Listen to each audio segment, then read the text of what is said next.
Boh sa stal človekom, aby sme sami mohli stať Božími deťmi. Preto sa s vďačným srdcom modlíme.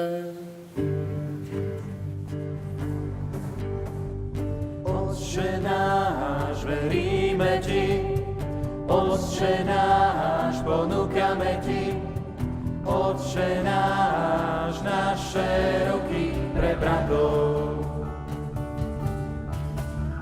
Otče náš, veríme Ti. Otče náš, ponúkame Ti.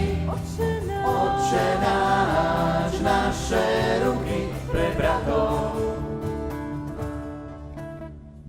Otče náš, ktorý si na nebesiach, posväť sa meno Tvoje, príď kráľovstvo Tvoje, buď vôľa Tvoja, ako v nebi, tak i na zemi.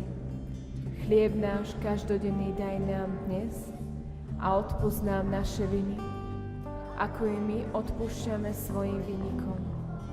A neuved nás do pokušenia, ale zbav nás zlého.